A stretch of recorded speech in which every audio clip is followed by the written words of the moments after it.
How are all you guys doing today? Today's video is sponsored by the Hitman Iguana. Keep it real, Hitman Iguana. But really guys, there is a lot of information on the new Hitman game that is going to be coming out March 11th, 2016. There's videos, there's blog posts, there's a whole bunch of stuff. And you guys really don't have to go through that information if you don't want to. Just watch this video and I will give you all the pertinent and good information that I think you need to know about this game. So we're gonna get right into the video, guys. Leave a like, leave a subscription. It really does help me out. So if you haven't played Hitman before, there is a designated target that you are assigned to go assassinate. That's what a Hitman does. And these games are very much designed to be very complex and you can be very active in the environment.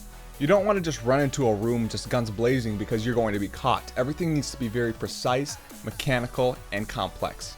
It's very, very challenging to be able to do this effectively. Now, you're going to be dropped in a specific area with a specific target, and you can pick from an array of weapons. Everything from high-powered sniper rifles to poison and everything in between. Crowbars, knives, axes, silent pistols, all of these things can be used. And other ways that you can kill your target too is the environment. If you want to pull a fire alarm to cause chaos, if you want to break a gas lamp to cause chaos, if you want to drop a chandelier on your target, you can do that. Everything is very, very, very in depth in these smaller type areas, but they are very explorable and you can really, really get a lot of information just by walking around and not just going straight for your target. The best way to get the best rewards and the coolest kills is for you to be patient and creative. That is the goal that they want you to achieve in this game. They don't want you just going crazy like. Now what I've noticed, there was a level that they released on a Paris map, and if this is what all the other maps are going to be like, they're kind of like first-person shooter maps where it's not open world, but it's definitely an open area to explore. They're not going to throw you into an open world and say, you know, go to this castle and assassinate this person. They're going to say, we're going to drop you into this area and this building is explorable, but the building is huge. That's how this game is designed. And what I've really noticed is that a lot of the areas are not really able to be accessed just in your plain clothes. So if you need to get into an area, say the kitchen, you need to get some sort of waiter's outfit or some sort of cook's outfit to put on. If you want to get backstage, you need to have a security uniform.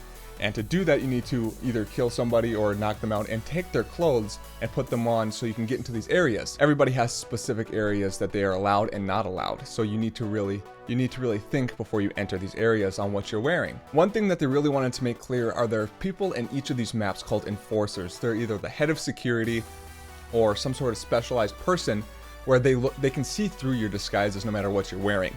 So you really need to avoid these people or just pick them off right away. A lot of people are asking if this game is kind of going to be a reboot of Hitman Absolution, and that is not the case. This game actually takes place after Hitman Absolution, so you really don't have to worry about it just kind of being a redo.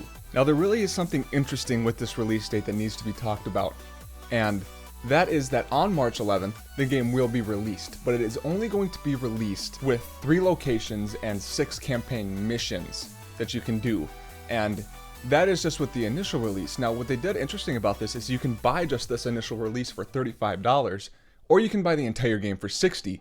And if you buy the entire game for $60, between the months of April and June, they're going to be releasing a new map every single month for the $60 payment. But if you just buy the $35 one, it's just going to be the initial release with the 3 location and the 6 campaign missions. And if you want to expand that later on, you can buy the expansion pack for $30, but everything is there if you buy the $60 version. You just have to wait each month to get the new map. It's kind of like free DLCs, but with a really small game at the initial release. I don't really understand why they did that. Let me know what you guys think about this. Are you going to be picking up the game? Are you just going to buy the initial one and see how you like it? Or are you just going to drop the 60 and get everything right away and not have to pay anything later on? Let me know in the comments down below, guys. Leave a like, leave a subscription. It really does help me out. I will see you all later.